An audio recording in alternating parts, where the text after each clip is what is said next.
And what is going on, guys? Welcome back to the second live here on Sixers Digest. My name is Sean Barnard, as always, here with my guy Cliff Jackson to break things down once again. We're going to talk a little bit about the Sixers roster specifically today. That I know there's been a ton of buzz speaking about, all these stars that need to be brought in or all these big changes that are about to occur, but they still got a lot to address internally. So we're going to talk about who's in and who's out for this Sixers roster. But before we dive too deep into it, I do want to get into your guys' comments. But first, Cliff, how are we doing today?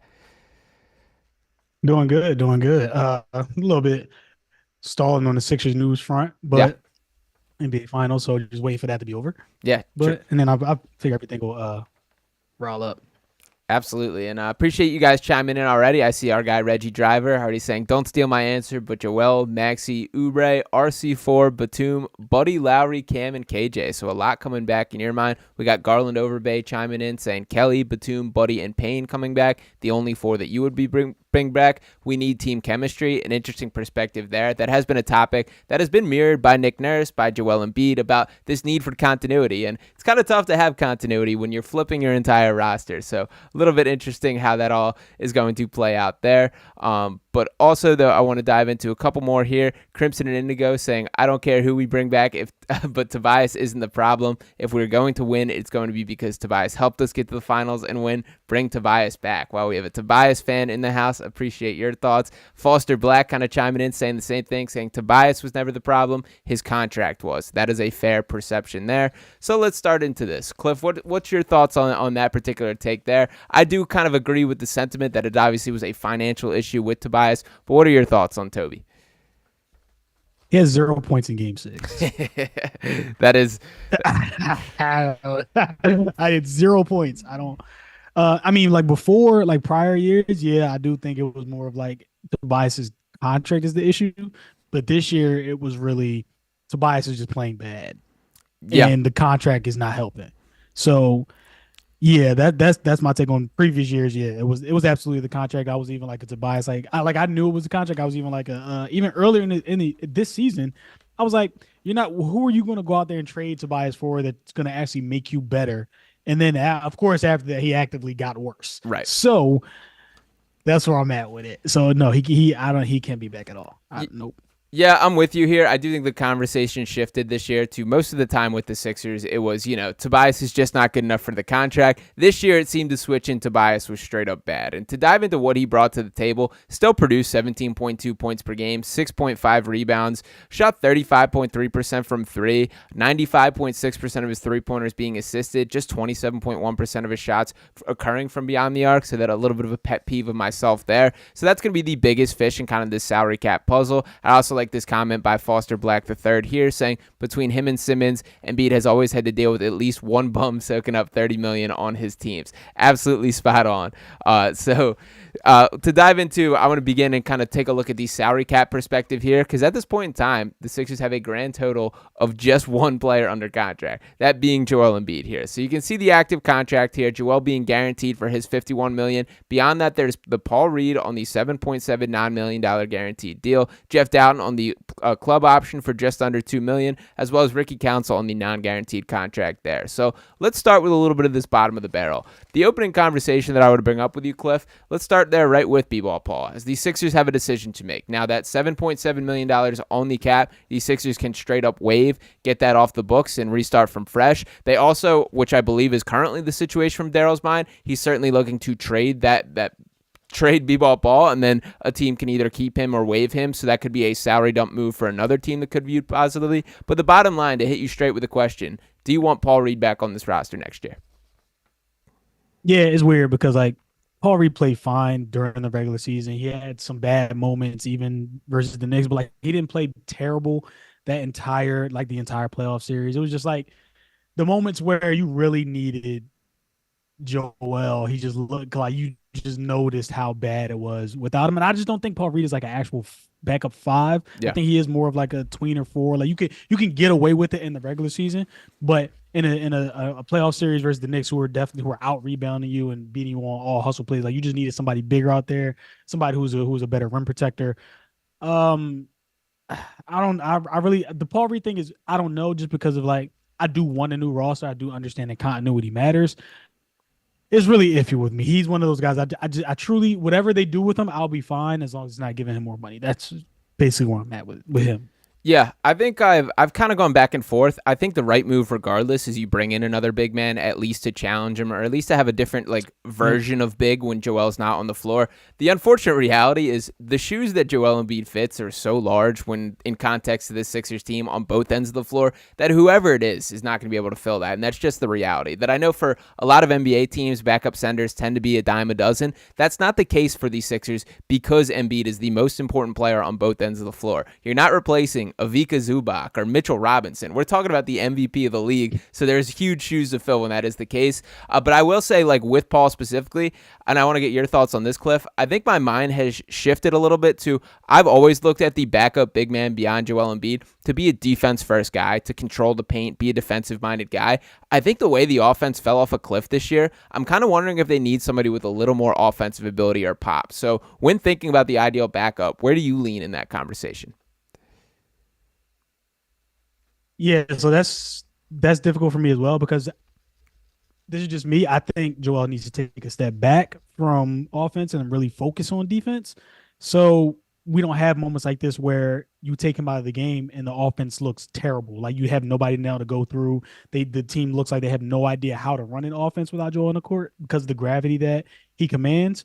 I don't know if you need a especially offensive type of guy. I just think you just need better wing players around that can create their own type of offense and create their own type of shot selection. You need I don't think you can win in the playoffs or go deep into the playoffs without a perimeter centric offensive player. Like you have to have your offense focused on wings, the guards, and not solely Joel. You can go to him multiple times. He could be a hub.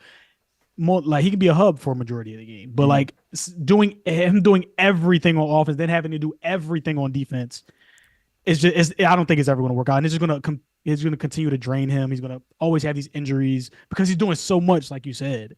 So my whole point is when you think about backup center, I just think about Joel needing to take a step back and they have to get someone else to pick up some type of slack that they'll provide. Yeah. Yeah. Yeah, absolutely. And any real opinion before we dive into the real decisions on Ricky Council IV or Jeff Doughton? Jeff Doughton, personally, I can take or leave. I like him. I wouldn't mind him being around. Ricky Council IV, I feel a little stronger on that. I do want this guy on roster next year for as little of a cap hit as that is. That is a young prospect, a young talent that I'm very intrigued to see what he grows into. And he made things happen every time he stepped on the floor last year. So how do you feel about both those guys, Cliff? Yeah, Jeff Doughton, I don't care. Isn't he's 28 or 29, right? I think or 27. He's 27. older, right? Yeah, 27. Yeah, he's older. Yeah, which is crazy. I remember Ben told us that. But it's whatever with Jeff Doughton. Ricky Council, I think you feel like that's somebody you absolutely have to have back. We were all afraid that they weren't gonna sign him. He was gonna go to the Heat or something. But it's a young prospect who can get real minutes in the NBA. He showed that he can play. He doesn't really make mistakes. So that's why I think we were all confused why he wasn't playing versus the Knicks, just to get some energy out there. But I definitely think that's somebody that you have to have back. It's continuity. He knows Joel. He's played with Tyrese. You have to bring players like that back on cheap contracts that you have under control. Yeah, absolutely. I'm totally with you there. And already been in the lab this summer, already working out at the Sixers practice facility, which I love to see. And I do think that speaks pretty fondly of his outlook from there. Now, to dive into kind of the decisions, I want to begin by pulling up the cap holds here. And to kind of explain this in the simplest terms, I think this is important for the context. So the Sixers have been all about flexibility this summer. That's been one of the main messages portrayed. A lot of that is going to mean revoking cap holds. And Bird's rights essentially means that you can sign your own players above it. The only way that you have access to bird rights is to keeping these cap holds. So these cap numbers are not going to be what these players are paid, that these are obviously going to be renegotiated at this point in time, but that number next to it, in order to access that player's bird rights, that you have to keep that. So for example, in this given situation here, and I pulled those up on the screen, for example, Tobias Harris with the most notable cap hit of $45.85 million.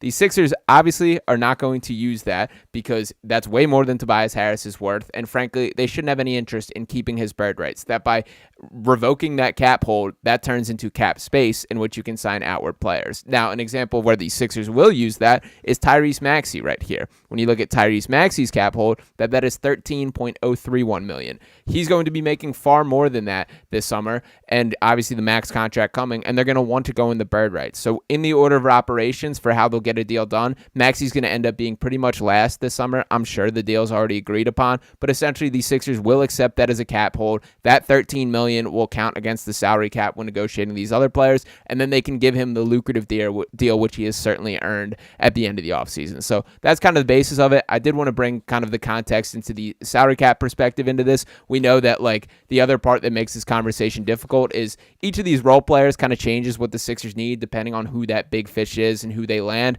But I did just want to talk through each of these guys. So you with me on all kind of the cap stuff, Cliff? Yep. Perfect. So let's start there right at the top, and let's talk about Tobias Harris here. So I think this should be a pretty short discussion from either of us here. A $45.85 million cap hit. I don't think the Sixers have any interest in using the cap hold on it or any interest in bringing him back pretty much, period. In fact, I do think that is that feeling goes both ways. It's a mutual decision here. So unfortunately, my opinion of it is I think Tobias Harris's basketball destiny is to score empty calorie statistics on a losing basketball team, and I think that's what his will be fulfilled this offseason. Where are you at, Cliff? Yeah, he's got to go. he just gave loser vibes at the end of the season. Felt like he didn't want to be here. It's over. He, like you said, he can go fill empty stats. His 20 or 16, 18 points per game over in Detroit and help them win 30 games a year. Yep. Yeah, I'm absolutely with you there. And it's so weird. Like, Tobias is not a bad basketball player, but he's not good enough to be like a high usage player. And he's so bad at like the little thing, like getting loose balls or boxing out or stuff like that. He can't be successful as like a primary guy or like a role player guy. And it's really frustrating. He is a quite puzzling basketball player. I get all this continuity talk, but Tobias Harris, number one on my list for must be gone next year. So absolutely with you there.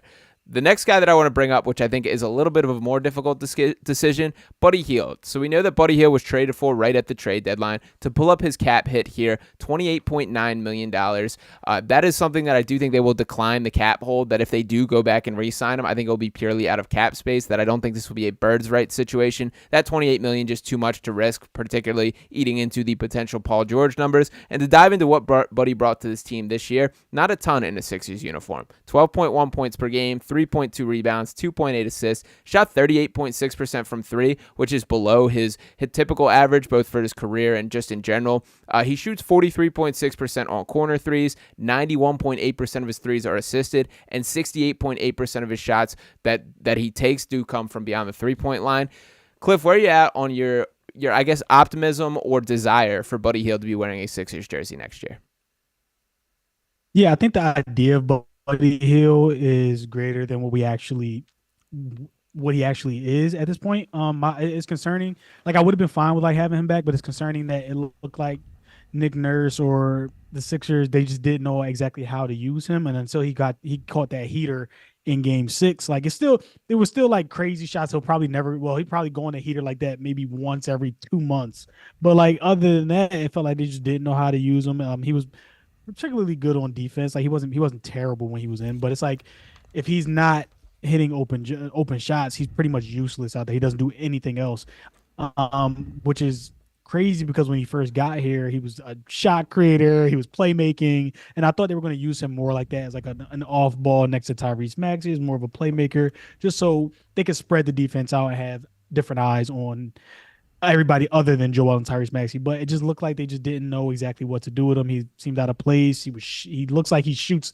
extremely slow now because, of course, when he's in Indiana and Sacramento, he's the quickest shooter you ever seen in your life. But as soon as he comes to Philadelphia, he's the slowest shooter at everything. Everybody can close out to him. He can't get by anybody. But like, if he comes back for cheaper, sure. But like, if you can't give him like a high contract or money that he's going to want, especially with the way that he looked while he was here. Yeah, I'm for the most part with you. I'm still a Buddy believer and would like for him to be back in a Sixers uniform. That's for sure, with an asterisk depending on the value. But I guess my level of optimism, he's definitely a player where I think the theory of him is better than the actuality. But it's a limited supply of that quality of shooters at that high volume. Like through his career, Buddy Hield, and he's been doing this like his entire life at this point, he's a 40% shooter on 7.6 3-point attempts per game. Just last year with Indiana, he shot 42.5% on 8.5 3-point attempts per game. That combination of volume and efficiency is really difficult to get. Again, it was not perfect in a Sixers uniform, but I think it was a bit of a difficult spot for Buddy. Think about, he was traded here midseason. He had to learn and get caught up to things without Joel Embiid, as he was still out with his meniscus. Then when Joel did return, everything changes around the big fella then, and trying to find a way to fit into that. I give him credit. He competed defensively more than I've really ever seen from him in his career. I do think that he enjoyed being in the playoffs, that he was excited to be for a win-now team. I think there's more to be untapped with Buddy Hield. I think he would look much better with a full season, that we can see him having the playbook designed a little better for him, creating shots for him. And the other portion here is, I think there's a real chance Daryl can get him at a value contract. Like, the market value for Buddy Hield is certainly lower now than one would have expected it to be this offseason. I think that's worth pouncing on, potentially getting him on like a plus value deal. I saw a report of him potentially getting a minimum contract. That would be shocking to me if he's anywhere near minimum. That's a slam dunk, bring him back if he's talking about that. I would guess he's probably closer in that $8 to $10 million range, which I'm still very comfortable. So, Cliff, how would you feel about that number there? Yeah, I'm perfectly fine with that. Like we said, like if they could just figure out what they want to do with him, in the offense, like you just can't give up that type of shooter when the Sixers have not had that type of shooter, which it feels like since JJ Redick probably. So like that'll be tough to like pass up on, but you definitely want somebody like, and when he first got traded here, it looked like Buddy genuinely wanted to be in Philly. Like he knew even it's been years for him to be rumored here. It just feels like he was like, all right, I'm finally here. Like this is where I wanted to be. And I think that's important, especially when it comes to building continuity. And you want you have players that want to be here, because then I'm of the old adage, like they're going to try their hardest and they're going to give you everything. They're not going to care what type of minutes they get. It's not about any of that. They simply just want to win, and they want to win for Philadelphia. And I think that's very important to a sports city like Philly. So 8 to 10 million, like I'm fine with that. Totally. I totally agree there. And we got a Teacher Got Game chiming in here saying I'd replace Buddy with Devin Carter. I love Devin Carter. I wish that was a reality. It does feel like he's going to end up going a little higher in the draft than that 16th pick, so these Sixers would have to go up and get him. And my other counter here is, why choose? Let's bring in both. That the more shooting, the more defense, the more guards like that, the better, is kind of my outlook for this offseason as a whole. And my last point with Buddy Hield here is I can also speak to, he's spoken very positively about everything in Philadelphia, his opportunity here, playing for a playoff team, and his exit press conference talked a lot about like the Sixers showing belief in him by trading for him in the first place. So it would not shock me if he desires to come back as well. So I think that would be cool to see here.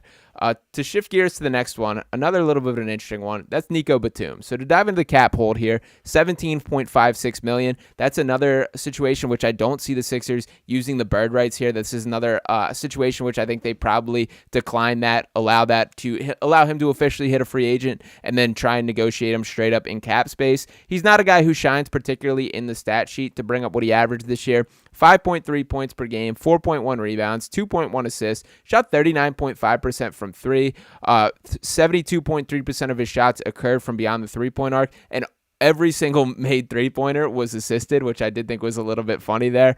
He also shoots 43.4% from the corner. Cliff, where are you at on Nico Batum and the outlook for him returning to Philadelphia? Yeah, I want Nico Batum back. I just feel like he's closer to retiring than coming back. I do think that he's really close to Joel, and like that'll play a big part in him coming back. Like I want him back. He does a lot, like you say, he doesn't shine in the stat sheet, but he does a lot of things that the Sixers need and that they haven't had. Yeah. Just as far as veteran leadership, winning mentality, knowing what it takes to win. I remember the game versus the Heat. It wasn't even about him going off. There was a play where I think like the Sixers got the lead, and they went like 2 or 3 straight possessions where they just did a lot of dumb stuff.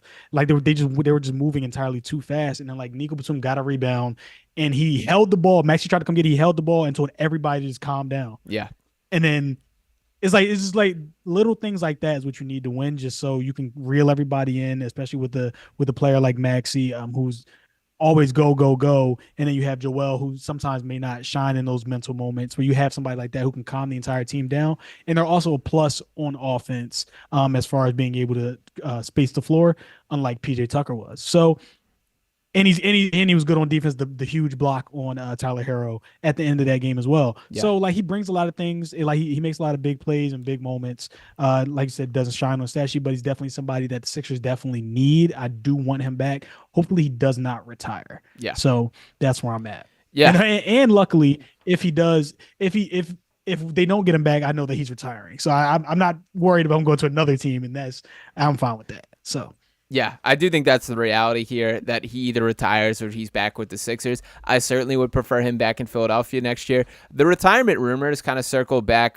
like with the Clippers. I know his wife tweeted out that he had decided after the Olympics he was going to retire, that being before the trade. And then he took all that time coming over to Philadelphia in the first place. When he got here, he kind of toned those down, saying like not a full decision was made. And I know that he did enjoy it here in Philadelphia. He is close with Joel. They obviously speak French together and, stuff like that. mm-hmm. And there are like the little intricate things, the entry passes, like the calming veteran influence, like you said, those are very valuable to the Sixers team. I also had a hard time thinking about like putting a budget on Batum. Like he's a guy that's certainly worth more than the minimum. Like think about this dude started and played 30 plus minutes in a number of playoff games last year, but I'm also not super comfortable breaking the bank for a guy who is 36 years old and, not in the twilights of his career. So do you have any sort of frame of reference for what kind of money you would be interested in throwing Batum, or let him decide that?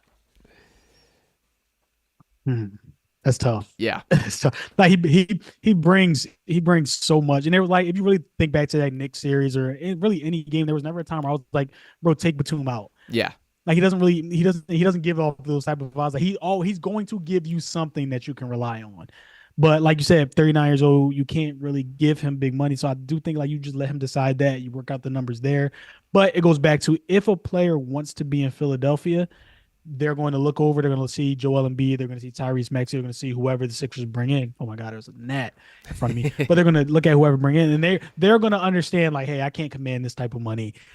If I do come back, I know that I'm coming back in order to win. I'm going to take like a lesser salary, or I'm just going to retire. So I think that I don't really know like the numbers, but it's up to him honestly. And I'll be fine with it. As long as it's not anything crazy. Like I'll be fine with it. He contributed a lot. Yeah, agreed there. And for what it's worth, Batum has been paid plenty throughout his career. He was once a max contract guy back in his Portland days, which I think people forget about. So hopefully he is of the mindset of, I'm here to win. That's all that matters. Another player who won over the hearts of Philadelphia fans in a way that I don't think a lot of people expected, it's Kelly Oubre. So to talk about Kelly Oubre here, to start with the cap hit, that his cap hit coming in Oubre just $2 million. That is one that I do expect them to use that to eat into the cap space there, and to bring into how productive he was and what he brought on the floor this year. 15.4 points per game, 5.0 rebounds, 1.5 assists, which is a career high for Kelly there. Shot 44.1% from the field, 31.1% on three-point attempts. Also had 1.1 steals, 0.7 blocks. He shoots 37% of his shots from beyond the three-point arc, 85.1% of those threes assisted, 33% from the corner. He is the most confident kind of poor shooter I've ever seen, but there's a lot more to like about Kelly Oubre. So, Cliff, what was your feelings on the Kelly Oubre experience this year, and do you want to run it back next year? I absolutely love Kelly Oubre because I've been saying for years the Sixers need to just simply get players that can run and jump and do things like that. Yep. And we saw how Kelly Oubre looked like a god when he was first when he first came to Philly, and before like the car accident and everything. And even after that, it took him a little while to get back into it, but he looked great. And what I really like from Kelly Oubre is during the playoffs, he took on the assignment of, hey, I'm going to guard Jalen Brunson, and I'm going to I'm going to guard Jalen Brunson, the Knicks' best player. I'm going to take that responsibility, and he did a really good job of it. And that's something that you don't expect a player like Kelly Oubre to do. And it looked like he could really be a really useful defensive player. So that's where I get encouraged, because I'm like, okay, now what if Kelly adopts this type of personality all next season? Now we have another defensive wing who's athletic, who can jump, who can run, who can block shots, like who can catch oops from Batum and Embiid and everybody. Like if you have somebody like that, and the continuity plays a factor there as well, knowing how to play off of Tyrese and how to play off of Joel, like it's a plus that you just absolutely need. I just don't think you can let a player like Kelly Oubre go, especially somebody who said, I would love to be back if they would have me. Like they, of course, they're gonna have to work the money out, but like you cannot let those type of players leave when you're trying to win a championship. Yeah, it's just simply he cannot. You have to figure it out. Yeah, I'm with you there. And it's interesting, like Kelly, for sure in his mind, this was a year where he resets his market and sets himself up for a payday. That I do think those were his intentions when coming to Philadelphia. He was the only player in the NBA last offseason to average over 20 points per game and have to make minimum money, which is pretty crazy there. He proved a lot to me this year that he was more conducive to winning basketball than we've ever seen him at any other point in his career. That doing the little stuff, playing defense, the way that he was like used in the dunker spot or the backdoor cuts without the ball in his hand, a lot of that like jumped off the page. And I do think it's fair to assess he was probably in a little larger role than should be the case for a team that is content on, contending. But I still think like my ideal world is Kelly Oubre back somewhere around the mid-level, which is about $8 million, something like a 3-year, $24 million deal, which I think is a little bit light in his mind. It wouldn't shock me if he gets a little bit more than that, but that's about the range that I would love. And 6-man Kelly Oubre would be my goal for this summer. That's kind of the setup that I would go for, because I think that would be an awesome role for him. And you hit the nail on the head that he does seem to love being here. Spoke very highly of Nick Nurse. Talked about Joel. Anything else on Oubre, Cliff? Did you freeze? I might have. I'm back now. I'm sorry. It looked like you froze for a little bit, but go ahead. Yeah, no, like that. Can you hear me? Mm-hmm. I just wanted to make sure you can hear. Are we delayed? No, we're not. All right, cool. But yeah. So I just don't want it to be overstated or like overlooked, the defensive leap that he took into the playoffs. Like I don't even want to call it a leap. It just shows like he's capable, and he took on that responsibility from Nick Nurse, and he did it at a pretty high level. I want to say like Jalen Brunson is one of the top 8 best basketball players in the world, and he took on that assignment of guarding him pretty well until like he would go off on those little runs that he would do. But like top 8 basketball player in the world, you're not really going to stop him. All you can do is slow him down. Kelly did a really good job of doing that with his length. Of course, he would have like his little mental lapses, but you got to expect that from Kelly Oubre. And I just don't want that to go overlooked. When you have a player that wants to do that and is okay in that situation, from going from scoring 18 to 20 points per game, so all right, now I just got to guard the best player. I don't want to worry about. I don't have to worry about offense. Like I'm just going to worry about defense. When you have somebody who can do that, who can bring that to your team and wants to make that type of leap, you have to keep that type of player, because it shows that he wants to continue to grow, and he actually does want to win. And you need players that actually want to win, instead of lying and saying like, yeah, they do want to win, but they're not putting in the work to, and they're not doing what's needed to win. Yeah, I'm with you there, and I want everything. I want the blowing kisses at the crowd. I want the pumping them up, the fist bumps, the whole Kelly Oubre experience. Let's run it back next year. So I'm with you. I do hope that fully comes together. To switch gears and talk about another player, which I think is another difficult conversation here, DeAnthony Melton. It was a strange year for Melton. And to start with the cap hold here, that Melton a $15.2 million cap hold, that's not one that I do think the Sixers will end up opting into. I think they will use that for cap space, absolutely. This season, he played just 38 total games, was not active for that playoff run, tried to come back and even was declared active, but I don't believe subbed in at any point there. Throughout his time with the Sixers, he's averaged 10.4 points per game, 2.7 assists, 3.9 rebounds. Really did take a leap since coming over from the Memphis Grizzlies, which was a great trade by Daryl Morey. Also shot the ball pretty well, took a leap in that direction. Shot 37.9% from beyond the three-point arc and 5.4 three-point attempts per game. What's your feeling on DeAnthony Melton, and how bad do you want him back, Cliff? It's tough. Like before the injury, like I was a big DeAnthony Melton guy. Thought he really played well. He was like perfect for the offense. There was moments where I was even like, once he was open, I was like, all right, that's good. Or if like he was our best perimeter defender, and I'm like, all right, well, so it was even times during the next playoff, like when he came back, I'm like, oh, Demon's home. Like we're gonna beat them. We're gonna win the next 3 games. Like as long as DeAnthony Melton is healthy, he can't stay healthy, and that's the biggest issue. Well, as far as this season, but when you have an injury like your back, yeah, and it seemed like it was like really bad, I don't know if you can trust that to give him any type of big money going forward. Like I would love DeAnthony Melton back, but I just can't do it, especially with a back injury.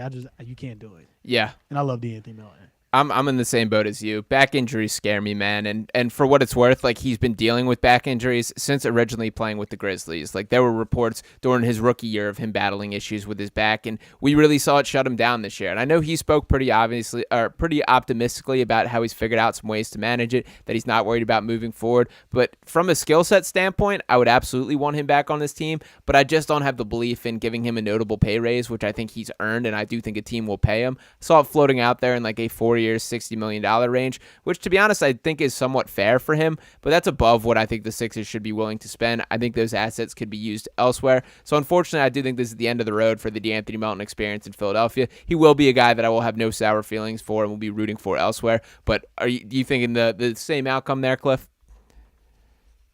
Yeah, and it's unfortunate, but like you don't want to take a risk with that. And I believe the back thing is the same thing Ben has, over with the Similar. Nets. Yeah. So you just can't take. You see Ben comes back. No, if that's on Ben or not, like him wanting to actually play basketball, but you see he can only come back for like 3 or 4 games, and it's something like it is a miscue or something. If it's true or not, I never want to say a player's like faking an injury, especially something with their back. So I just don't think you can risk it. Yeah, I'm with you there. And at least we do know DeAnthony Melton has more of a desire than Ben Simmons to at least work himself on a basketball court, so he has that going for us. I do like this comment from Teachers Got Game here saying, we can't let Melton go to the Knicks or the Celtics. They would crush us if that happens. Yeah, that would absolutely suck, and I could see him fitting in on either of those teams here. So thanks for putting that fear in my mind. Also, shout out to Rubber Band Man in the chat with some Tristan DeSilva love.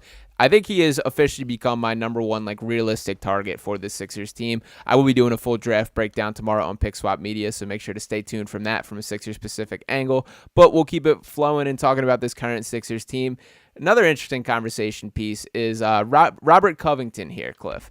So I was thrilled of Covington coming back to the Sixers, a guy that like I could not, like, we remember him from the process. He turned himself into quite a good basketball player, and unfortunately, it was not able to really show face this year. He's got a $17.5 million cap hold. I think there is no doubt that the Sixers will decline that and allow him to become a full free agent. Would you take Robert Covington back on a minimum contract or something like that, or do you think it is the end of the we've had enough time with Robert Covington in the Sixers uniform? So, one, I forgot Cove was on the team. I promise you I did. Two, during the process years, I was never a big Rocco fan. Wow. I'm sorry, I just never was. But when he honestly, when he came back, he played really well, and I was like, yeah, all right, cool, Cubs back. Like the defense looked amazing, especially with the way Nick Nurse had their scramble defense. Like they looked at me, he would always get deflections. It's something that they really needed. But again, he didn't play for what 2-3 months. More, he was never on track for coming back. Yeah, so no, you can't. Yeah, you can't give him any minimum, sure, if he's going to be that veteran that comes off the bench and like sparingly, but like you can't risk a lot of this injury stuff. You just can't happen because he would have been a key player for the Sixers if he was healthy in the playoffs. But you can't keep going. Like we already got to worry about Joel. Now we don't have other key players or key factors that aren't playing in the playoffs either. And you're like, all right, well, we just can't continue to go through this. You need reliable players. Yeah, that's all fair. I personally would still give Cove a minimum. He's 34 years old at this point. He definitely has been battered down by injuries, but he was good when he played this year, man. And like the more switchable athletic wings, which he's not quite the athlete that he was once upon a time for sure, but he's turned himself into more of like a well-rounded and solid basketball player. I will say he did not seem to be a Nick Nurse guy during the time in which he was playing. It did not feel like that was a guy Nurse had a long leash for or was itching to get minutes on the court. But from my eyes, like every time he was out there, he was making something happen, that the hands are legit. He's constantly getting in passing lanes, constantly being disruptive on defense. And again, a guy that Joel seems to like from the process years. I would keep Covington around if he's down for a minimum. Anything over that, I'm probably okay with letting him walk. But I do think like that archetype of players is exactly who you should be filling this roster with. So very much low risk, potential high reward guy. Sign me up for Covington on a minimum. You with me, Cliff, or can't talk you into that one? No, I'm fine with Cove on a minimum. Like okay.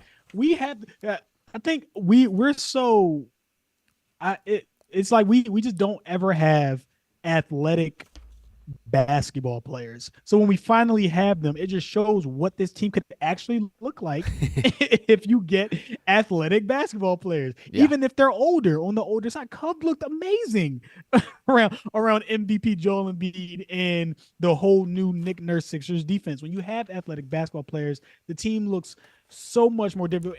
There was a point where they had Marcus Morris, Campaign, wait, was it Campaign? No, it was Marcus Morris, Rocco, Kelly Batum. Oubre, and they looked unbeatable. And I'm like, all right, they're so deep that I don't have to ever worry about anything. As long as Joel is healthy, they're winning a championship. And that's only because we finally had some athletic basketball players who could run and jump. And that we just need to stick to that game plan and they'll be fine. Yeah, I'm with you there. Yeah, athleticism has surely been something lacking in this roster for many years. So it was nice to see him take steps in that direction. I want them to continue to lean into it. So I know that's not quite the model of Covington, but I still think he fits a lot more of those archetypes. And by the way, we still should be thinking about who is going to be the guy guarding Jason Tatum and Jaylen Brown when you are in these deep playoff matchups. While Covington, I wouldn't consider like a stopper for those. He's an option. He's a guy that I'd be willing to at least take a chance on or get a couple minutes to buy you, that type of thing. Obviously, you hopefully have a better plan A than that when this roster is fully constructed, but I feel comfortable enough to give him an opportunity on those types of matchups, which I do think makes him worth a minimum pretty much in itself here. Pretty easy conversation on this one. Tyrese Maxey. We mentioned the $13 million cap hold here. This guy's earned every penny of that max contract that he's going to sign. It's going to come in around $205 million there. I do think he probably gets the player option as a show of good faith for putting this contract off from last offseason. He could have been a player kicking up a fuss and wanting to, sign the dotted line. He did go out on a risk by going into the season without being under contract with that max deal. Think about if he did get hurt or something happened, that it would be a little bit of a difficult conversation negotiation here. Thankfully, that did not happen. He earned every penny. Cliff, no doubts about it. Tyrese Maxey's ready to be a max guy, right? Yeah, absolutely. He's not getting paid enough. Yep. Even when he signs, it's not enough. It's just a player that everybody loves. He can never do any wrong, and then when he does do something wrong, he's like the quickest person everybody gets over. They're like, all right, well, we're good. Like we'll worry about it another day. And it's like nobody ever harps on him when he does bad. I love Reese. He's the man. He's not getting paid enough. Like you say, took a huge risk, but he just wants to win and he just loves basketball. And that's somebody you just want and you just need to continue to keep around. I'm pretty sure we were all mad when he wasn't getting the like we understood like why he wasn't getting paid. We were all mad because like, bro, this is one of the best players this franchise has ever had that actually wants to actually be here. Yep. And yeah, man, love Reese. Yeah, absolutely. And I do think there's a world where, like, first off, I can't exaggerate enough how much Tyrese Maxey, just being who he is as a player, has kept this championship window open. That there are some really dark days we're talking about if he's just like a role player or an okay player or anything like that, particularly during the James Harden negotiations and everything. Like, the fact that this guy was able to step into the type of shoes that he did is really impressive stuff. Now, a little bit of a tough question here for you, Cliff. Is there any part of your brain that, like, we know at this point in time, Tyrese Maxey continues to take strides forward, has improved at a rapid rate. I think he grew as a point guard this year, added some more layers as a scorer. Money comes with expectation in the NBA. And is there any part of you that is a little worried when he signs the dotted line, becomes a max contract player, that he should be viewed a little more critical and maybe he's not ready for that leap, or are you completely comfortable? No, he saved the Sixers in Game 5. Fair. So, I'm pretty sure that was Game 5. He saved them, and he saved them. He saved them multiple times. He saved them last season too, a couple times. So it's like I have no doubts that he has. I've even said it a couple times. Like he just needs to be the closer for the Sixers and just let him and Joel Embiid just run 2-man game down the stretch of down the stretch of like games with like 4 minutes left. Just continue to run 2-man game just like the Nuggets do with Jokic and Jamal Murray. Definitely think he has that in him. He has that big clutch gene that you always want from your superstar. Can he be a number one? That I don't know, but I'd absolutely think he can be a closer. So I have no doubt in my mind he'll just continue to get better. He has each season that he's been into the league. I thought this season he would like regress just a little bit, but he took an even bigger leap than what I thought he was going to take. Probably should have made an All-NBA team if you want to look at it. Like it was definitely arguable, but no, I have no doubts about Maxey and what he can do with the money. Yeah, I'm with you there. I do think there will be more scrutiny on him this year, but I think he's ready for it. He's proved every bit, every situation, every question he's answered so far. So congrats on the money, Tyrese. You've deserved every penny there. I think this will be a short conversation here. Mo Bamba. I have zero interest in Mo Bamba back on the Sixers. You with me? Forgot about I have wiped so many players out of my mind from this roster. Because like I only want like 3 people back, so I just wiped a lot of people out of my mind. But like Mo Bamba, yeah, like I don't care, like whatever. Yeah. If you want to come back on a minimum to be the No. third backup center, whatever. No, bro. not even. Whatever. I don't even want him. I don't even want him that. I'll say this. Like, from everything I heard, like, Mo Bamba was awesome as a locker room guy, very well liked by the entire team. He also was a guy who, like, theoretically made sense. It was worth a try. That he is a good shooter for a big man. That's really, like, the best characteristic in his game. But I just can't get over, like, how uncoordinated he is. What a poor shot blocker he is for a dude with a 7'10" wingspan. How people are somehow able to just finish around you like it's nothing. There is, like, this lack of just fight or locked inness. I don't know whether it was, like, hustle or coordination or what, but he's just not quite complete enough. So shout out to Mo Bamba. I hope you do well in the greener pastures elsewhere. But yeah, I have zero interest in Mo Bamba back on the Sixers team. And like you said, his best trait is shooting. I feel like he never made that pick and pop at the top of the key 3. I feel like he never made it. Never. And I'm like, this is like what he's supposed to do. Yeah. It's like, this is supposed to be the one thing where you're like, you can warrant him being on the court. And I'm like, well, if he's not doing this, then there's no point of him being out there. Yeah. But like, it was whatever. Yeah, his good games or bad games essentially were decided by whether or not he knocked down a 3-pointer or 2. And just, unfortunately, that's just not what I want my backup centers to be, like, decided by. Like, there's other guys where that can be the case, the guys who are off the bench shooters, guys like that. I need more. Like, I need some rim protection. I need something defensively, and I did not get that from Mo Bamba this year. So, shout out, Mo. I wish you the best. Still got a banging song made about you, which is crazy that is. He's all the way in the NBA with all that at this point. But, yeah, Mo Bamba, best of luck elsewhere.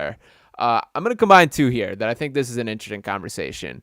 And Teacher Got Game said, I call him Mo Bambi because he's a deer in headlights. Great comment there. I'm going to combine 2 players here. So Kyle Lowry and Cam Payne, I both think are interesting. They're both obviously point guards, both guys a little bit towards the tail end of the year. For sure, Cam has a little more tread on the tires than Kyle at this point. Do you have an interest in either of those guys back? One of them, both of them, or how we feeling, Cliff? Campaign for his energy, absolutely. Kyle Lowry, absolutely not, because he's 40 years old. So, yeah, what are we gonna do? If we're giving if we are giving Kyle Lowry real NBA minutes in 2024, the roster isn't what we think it is. Yeah, that's just my opinion. Campaign for locker room energy, like I said, I think during the playing game versus the Heat, he was also a guy where you guys probably didn't see it on TV, but I was at the game, and like he came in and just walked onto the court hyping himself up, but as if like he was yelling at himself just to give himself hype. The pace that he plays with, I think, is great. The energy that he and Jackson even said it. He's like, energy costs nothing. I think it's absolutely somebody you want on the team in the locker room, somebody you can just throw in the court and be like, all right, just go run fast and do everything fast, and it's just something that you need. As far as Kyle Lowry, like he gave us some good minutes, but towards the end of the season, like the playoffs, it just no. Yeah, I think in fairness to Kyle Lowry here is like I think he ended up with a far larger role than he expected or the Sixers expected. That was largely due to DeAnthony Melton's injury and him being unable to play. I think we probably feel a little bit differently about him if he is just a minimized off the bench role. I still lean towards your side of things that even if it is just like him suiting up every other day, he still had something left in the tank, that he wasn't nothing this year. So I was impressed by that, but I certainly would prefer Campaign. There's just much more that he can do on the basketball court. And I think it would be a bad decision to bring back both these guys. I think like there's better usage of those roster spots than having 2 undersized guards that, are limited in what they can do. So I am with you and do lean towards Cam.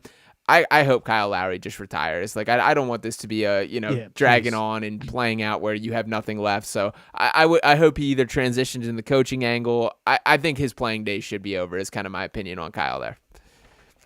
Yeah, same. And like you said, like even Campaign in games 5 and 6, like his ability to just collapse a defense, even though he might not be as good as Tyrese Maxey, the top guards in the league, but just to have the ability to collapse the defense and have the defense worried about somebody else on the floor just plays such a big role for the Sixers in their comeback and trying to come back from down 3-1. It's just huge what he gives you and the price that he's going to command. Like, it won't be a lot at all. And it seemed like he genuinely loved Philly too. Like, he loved Philly. He loves basketball. Like, you just want, like I continue to say it, you want players like that because it is very important as far as winning, because those are the players that are going to do whatever it takes to win. They're not worried about the money. They're not worried about the fame. They're not worried about different things like that. And I don't know if I'm sounding like a boomer or anything, or I'm sounding old, but like this is just to me, just from playing basketball all my life, like just things that you just need in order to win, and you just need players like that. Absolutely. So we got two more here before we wrap up.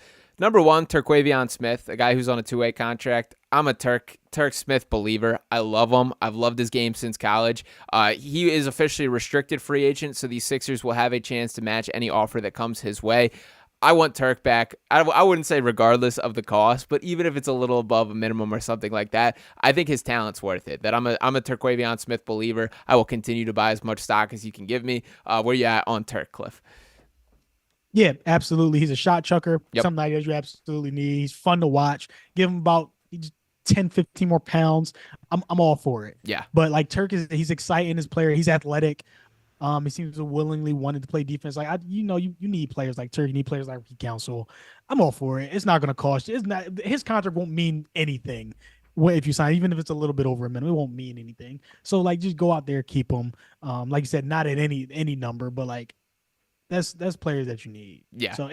So do you remember the quote from Ricky about him cheering on the bench? He was like, as loud as I cheer for them on the bench, I hope they cheer for me the same way. Like you just want players like that they don't care about they care about playing, but like even though when they understand they're not playing, they're still trying to give the team energy on the bench. And that's Ricky Council and Turk, and I think you need that. Absolutely. And yeah, it's under talked about. Both those guys, electric bench celebrators, which does matter to a little bit. So Shout out Turk. And a guy that has some of the Maxey-like energy as far as joy that he plays with and that type of thing. So absolutely want him to continue to be with the Sixers there. The final guy that I do want to bring up, which I do think is an interesting conversation here, KJ Martin. So Martin essentially was a bit of a throw-in piece in that Clippers deal. He actually impressed me much more than I expected to be the case. I was kind of out on KJ through the beginning parts of the season. He did a nice job carving out a little bit of a niche for himself as a kind of a small ball big, does some nice things off the short roll, obviously an athletic player that he can catch lobs, all those type of things. Still very young, that he's still 24 years old, so has had an interesting path to this point. What's your feeling on KJ Martin? Do you want him back? Do you think that he likely moves on regardless, or your thoughts on KJ as a whole? Yeah, it's not like a particular like want him back, but like again, athletes. If you can keep athletes around for under control and like not like huge contracts, you absolutely, I think you should do it. KJ, like you said, he played really well this season, but I didn't think he was going to be good at all or get any minutes. But when he did play, I was impressed. Just seeing players able to finish alley-oops and like jump anything over a phone book for me on a Sixers team is just something that I just love. I just can't, like, because they look like they were the most fun Sixers team we've seen since maybe 2017. Mm-hmm. And I think we can all agree on that. Yeah. And it's because they were all athletics, all athletes, and they're not like jump out of the gym athletes like Nick Batum and Rocco, but like they're better than what we've had. And they were able to run and jump and move fast and make quick decisions when we've seen past Sixers teams. They're like slow processors, but like now we got quick decision guys. We're either going to shoot, dribble, or pass within 3 seconds, and we're just gonna continuously move the ball, do the extra plays. We're able to jump over people now. We're not getting out rebound. Like, it's just different things like that. But KJ Martin definitely, I'll be happy for him back. Like, wanting him back, I won't exactly want him back, but like if he comes back, I'm gonna be happy. Yeah, I'm pretty much with you here. I will note that so his cap hit comes in at just over $2 million, 2.093. I did read that there was some sort of cap manipulation that can happen due to his contract, so I do expect Daryl to use him as some sort of piece. I believe it has to do with taking on the bird rights there, and then you can flip him a trade for more than that dollar amount or something along those lines. I don't want to speak too out of term for what specifically that is. I think ultimately, like, the best route for KJ specifically is probably to play on a team that isn't as win now as the Sixers are, that I think he could use to play through his mistakes a little bit. To his credit, I think he did a really nice job fitting in this year, carving out a bit of a role for himself and figuring out where he can make an impact. He kept the game really simple, that he never tried to do anything too much. It was basically, you're either catching a lob, you're either making the pass, you're getting rebounds. I give KJ credit. I would not be mad if he's if he's back in a Sixers uniform, but I do think for his sake, I am rooting for him a little bit to go try out another location where you can truly use your whole skill set, which with the way these Sixers are constructed and the expectation for this team, I just don't expect that to be the case there. So all love to KJ, appreciate what he brought this year, but I think, to be perfectly honest, I'm rooting for him to be in a new uniform next year. Understandable. Yeah. So to recap here before we sign off, my guys that I have circled that I want back in a Sixers uniform. Obviously, no to Tobias Harris. I say yes to Buddy Hield. I say yes to Nico Batum. Yes to Robert Covington. Yes to Tyrese Maxey. Yes to Kelly Oubre. Yes to Campaign. And yes to Turk Smith. So that is a no to DeAnthony Melton, a no to Kyle Lowry, no to Mo Bamba, no to KJ, and no to yes to Campaign there. Anything that you have different out of those, Cliff? I don't think so. As far as like the players that I absolutely want back are, of course, Maxi, I think Campaign, Nico Batum, and Oubre. Those are the guys I think you absolutely should do what you need to do to get them back. Everybody else is pretty much whatever. Like, I wouldn't be mad that he came back except for Tobias. Yeah. That's the one player that absolutely not. But everybody else is like whatever, as long as it's nothing, the contract isn't crazy. It's like whatever, because you need to fill out the roster. And I don't think you're gonna go fill out the roster with a bunch of new faces. I don't think that's gonna work. Yeah. But yeah, those are my four. Yeah, love it. And the final question here, I like this from Teacher Got Game here, saying, before y'all go, can you grade Nurse? I'd give him a C+. So, Cliff, what would your grade for Nick Nurse be for this season? I think that's a little bit difficult to assess, so curious your thoughts. I would give him a B+. They did pretty well when Joel went down for 2 months, and they had the net rating of the best starting five when Joel played. Like, they were on track. If they matched up against Boston, I think we were all comfortable that they had a shot to beat them. With the way they were playing, especially at the time that they matched up earlier in the season when Joel was healthy.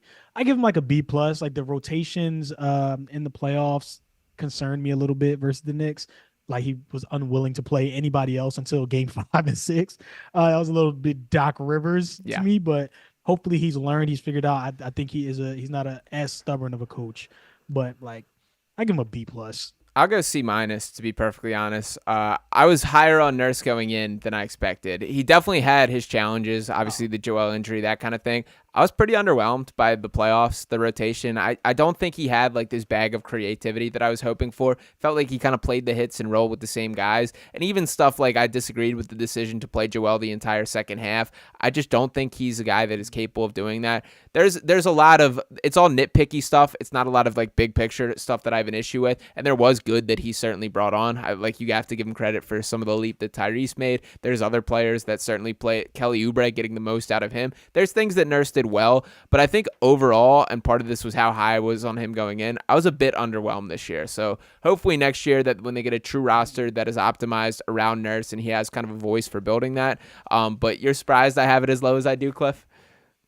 Yeah, no, that's pretty low. All right, I have a question for you. Do you think Nick Nurse is a championship coach? Yes. Well, do you think he can win the Sixers a championship? Yeah, I still think that. I still think I think, like, to be honest, like, I want him to have a voice in the roster this year as well, because I do think there's players that are Nick Nurse type players, and we saw that up in Toronto, the Fred VanVleets of the world, and Kyle Lowry being one of those guys. So I want him to have a voice in making sure the team is designed the way that he sees fit, but wasn't as stellar of a year that I think I hope for from Nick Nurse overall. Any final thoughts before go ahead. Oh, just on the Nick Nurse thing, I just think, like, again, to me, this is one of the most fun Sixers rosters I've seen. When I went in very low on them, like, I was like, I'm barely gonna watch, but like, they were fun to watch this season.